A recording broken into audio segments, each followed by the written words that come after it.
Hello, this is Kevin, Alpha Juliet 6 Echo Echo. Just want to kind of go over the Vibroplex Single Paddle Key. Let's try to say that 3 times fast, I tell you. And the adjustments on it. It's actually not very complicated. So anyways, you might already know this. This might be obvious to everybody.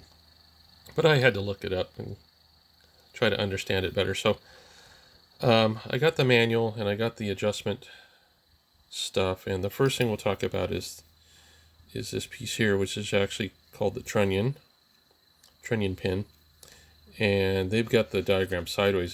This actually goes vertically right here between the main housing, and it's kind of held on the top. See how it's tapered?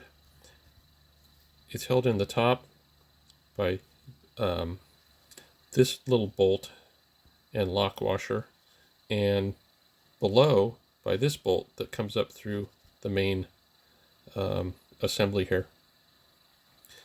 So this one can be adjusted simply by loosening this. So here's the trunnion pin going up here, and it's actually press fit. It's press fit into this bar. So this bar, it's press fit in here. These pivot as one. So this is your pivot point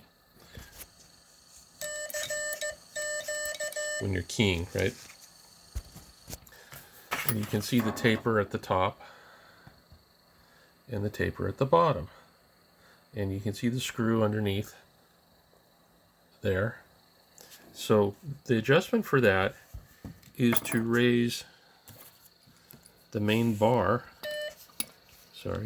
the main bar vertically. Do you want it a little higher? Do you want it a little lower? In order to loosen this one and adjust, it's easy. You can do this just by loosening it with your fingers. The bottom one is locked in place by the screw right here. And again, am I able to get it? Here we go. The screw right here, right there. The screw number 29. So 30, the bottom screw is locked in by 29. So what you would do, and so mine was a little bit high. Just let me focus.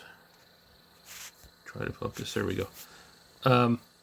So I had to loosen 29, and then adjust, and then loosen this one on top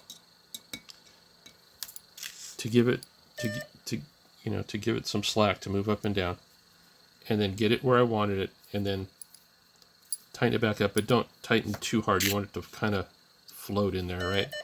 Okay, so that makes sense, I'm sure. That's your vertical adjustment of the main bar.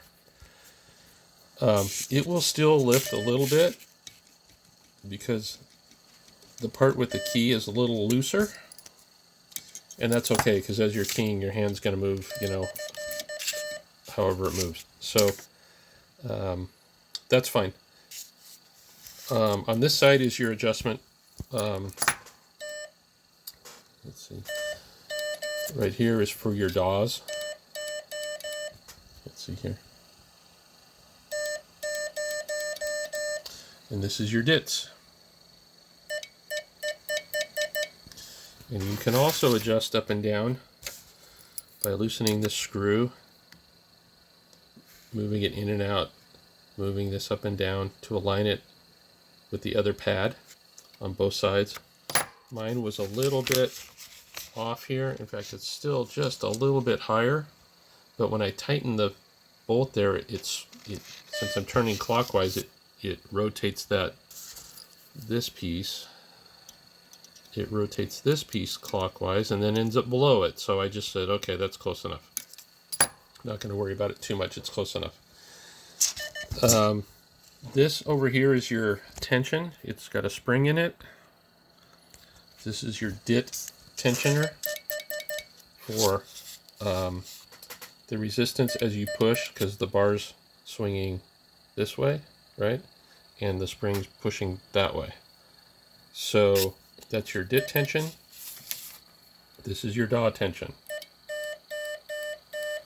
on this side. Let's see, is that right? Yeah, that's... Yeah. Because we're compressing the spring.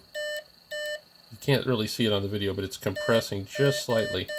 So that's your daw tension. How fast or how difficult do you want to be able to push against it? Or I guess the pressure against the paddle on your daws. So that's that. And then this over here is not listed in the instructions. And what it is, I gave them a call to make sure I understood it properly. So this is your dit return, basically, in a simple form. So it's a stop. So this bar is floating, right? And it's under spring tension from this spring. I think that's it. Yep, 2 springs. And then it has to kind of be controlled to stay centered. And that's what this does. And then when you release, you can see if I press a dit, I get a little gap there. And when I let go, it touches there, it stops there. And then this bar doesn't move when you're doing daws because of the swing here. So you can see this gap, the gap is swinging there.